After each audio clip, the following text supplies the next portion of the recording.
crazy. She's poison the tasty. And people say, yeah, she's sweet but a psycho. A little bit psycho. At night she's screaming, my mind. Baik, bismillahirrahmanirrahim. Assalamualaikum warahmatullahi wabarakatuh. Perkenalkan, nama saya Selvenadel dengan NIM 2412100612, kelas C, mata kuliah Analisis Proses Bisnis, Prodi Sistem Informasi semester 2. Baik, di sini saya akan menjelaskan rangkuman mengenai manajemen stok yang tidak efisien. Nah, baik, langsung saja kita ke artikel pertama dengan judul Analisis dan Pemodelan Proses Bisnis Pemenuhan. Identifikasi masalah, halaman 3-4. Masalah utama dalam manajemen stok yang tidak efisien di UMKM XYZ mencangkup: pertama, ketergantungan tinggi terhadap supplier menyebabkan keterlambatan pemenuhan pesanan. Dua, tidak adanya sistem pencatatan stok terintegrasi menyebabkan pengecekan bahan dilakukan secara manual dan berulang kali.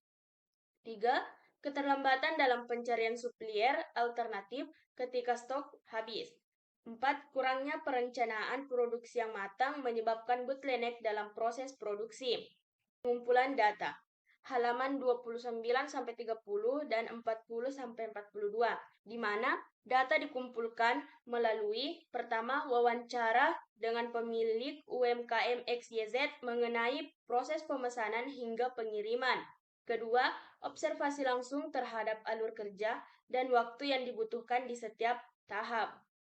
Tiga, analisis kuantitatif untuk mengevaluasi rata-rata waktu pemenuhan pesanan, keterlambatan dari supplier, serta waktu proses produksi.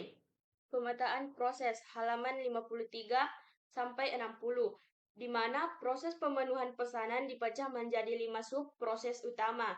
Nah, yang pertama, manage sales order, penerimaan dan pencatatan pesanan. 2. Order material, pemesanan bahan baku dari supplier. 3. Proses produksi dari pemotongan harga finishing. 4. Finishing, penyelesaian akhir seperti pengepakan. 5.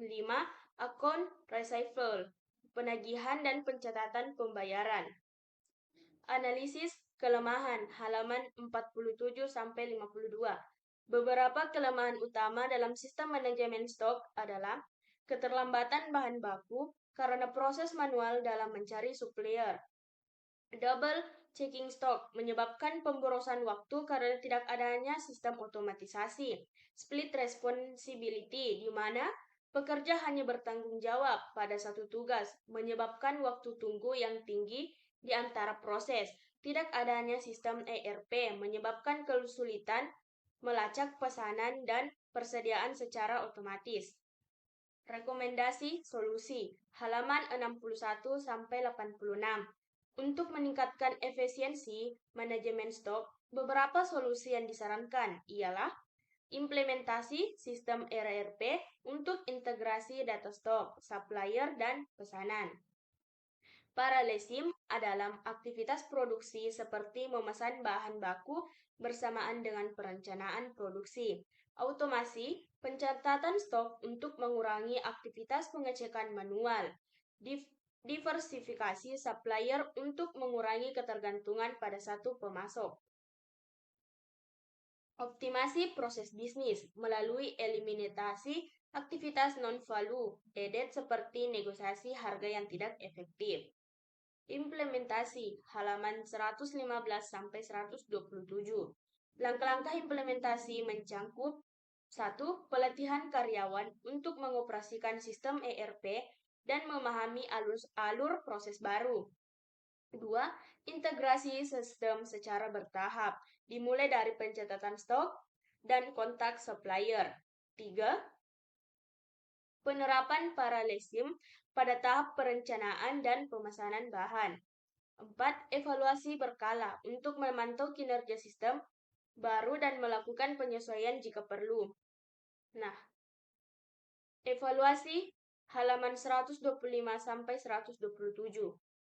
Evaluasi dilakukan dengan metrik kinerja, mengukur rata-rata waktu pemenuhan pesanan sebelum dan sesudah implementasi.